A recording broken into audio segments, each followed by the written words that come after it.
morning. This is building science today.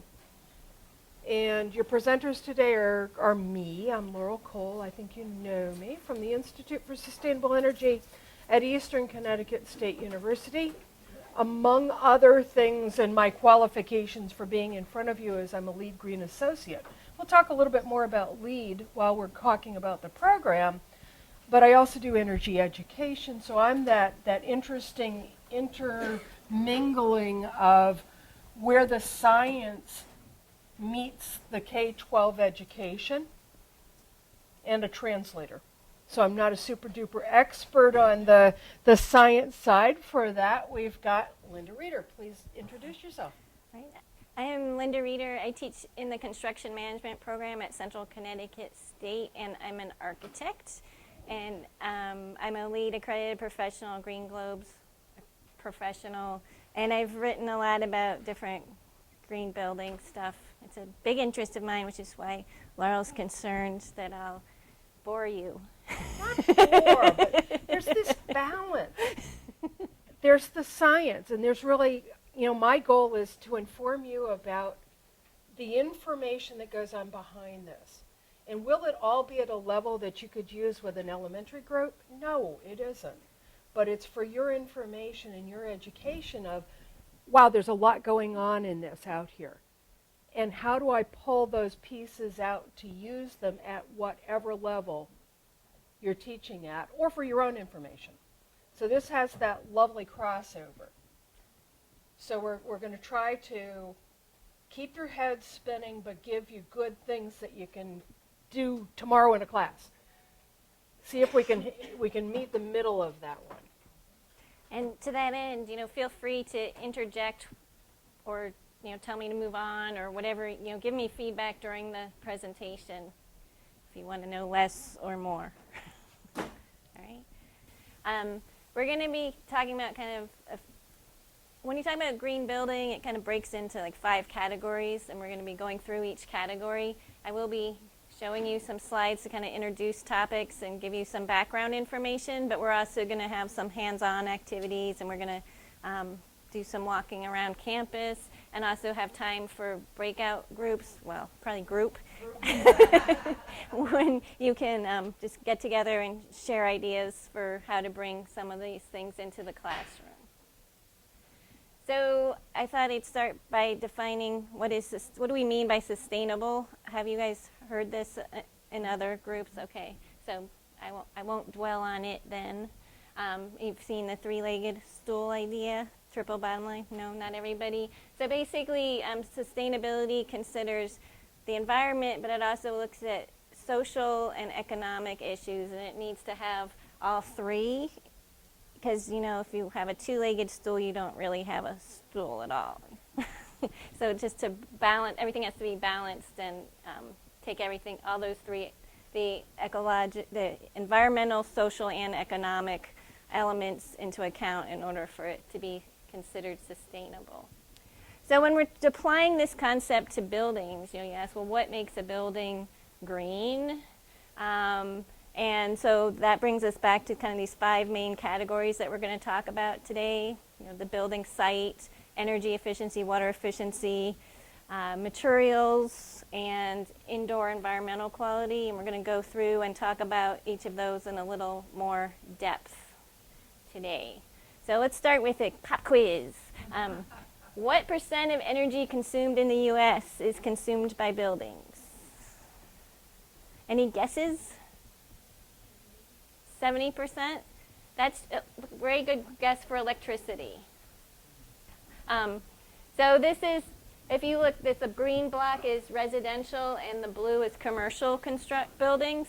So together, buildings account for about 40% of the energy consumed in the United States. Transportation is about 27-28%, and the industrial use is about 31% is the rest. So that's a pretty big chunk of the energy consumed is consumed by buildings. So if we make changes, that can have a significant impact potentially. So it also, buildings use about 12% of the water. Agriculture and industry are much bigger users. about 68-70% of electrical consumption, as we heard, and 38% of carbon dioxide emissions. So that's why we're here to talk about this, is because it can have a big impact. And then Laurel suggested, she found this video about the Bullitt Center, which is a net zero energy building in Seattle, which means that it is supposed to, and it is on track to, it's a new building, to produce as much energy as it consumes over the course of a year. So I will show you that. We're producing more waste and using more energy than ever before. And it's actually buildings that are in large part to blame. They use 70% of the nation's electricity and are responsible for 40% of carbon dioxide emissions. But here in Seattle, one building is trying to change that by pushing the envelope with green technology. This is the Bullitt Center, the greenest commercial building in the world. When people do bold things in buildings, they try to do one thing bold. They cover the roof with solar. They have something that's collecting rainwater. They use really interesting building materials. We jumped in and did it all. The 6-story Bullitt Center combines all of these green technologies to achieve net zero energy and water use, receiving countless awards as a result. And now they're pursuing the most rigorous performance standard in sustainable construction, living building certification. Living building is sort of like an organism. It automatically tries to rebalance and keep everything well. To regulate temperature, the building's brain can sense weather conditions and will automatically open and close the windows. When it's bright, the shades come down, even tilting at the appropriate angle. The building's digestive system features foam flush composting toilets. The waste is then funneled into 10 large composting units in the basement and will eventually make its way to the streets of Seattle as fertilizer. Integrating all these technologies isn't cheap. All in, the price tag to build the world's greenest commercial building was about $30 million. When you're looking at a balance sheet, it doesn't always make economic sense to create a sustainable green living building. This building didn't cost a premium. It cost almost 25% more than a standard Class A office building. But it's the first. The first of anything is more expensive. The building's tenants range from engineering firms to lawyers and contractors. Everyone here gets excited about the fact that we're having a positive impact on the world around us. People are becoming very aware of the fact that their employees are more productive and they've got access to fresh air and access to sunlight. And yet we're standing on a floor that's empty right now. But we've got a building that is 85% leased 1 year from the opening date in a market that's got a surplus of office buildings. We think we're doing okay. We are the first to have done something that is an essential part of a sustainable human future.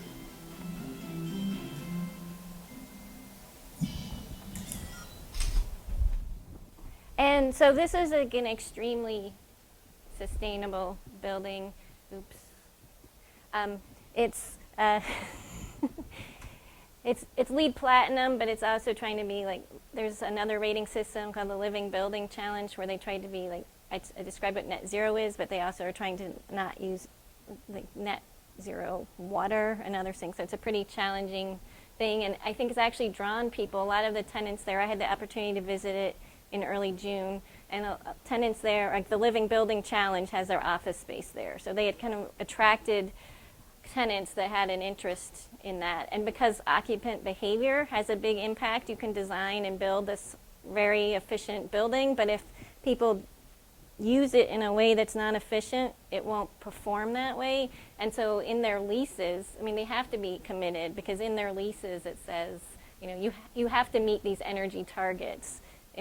Or you know, Laurel mentioned plug loads, which is like, you know, what you plug into the wall, basically your equipment, your computers, and if you don't meet those targets, there's like big financial penalties. They phrase it, it's more in the lease, it's more like an incentive to meet it, but the outcome is the same. And you noticed on the roof, did you notice anything about that? Yeah, extended way over, and that was because, and they had to get special permission from the city to do that, because you know, normally you're not supposed to extend your building way over the public space, over your lot lines, but it's because they needed more space for the solar panels. So that's a challenge.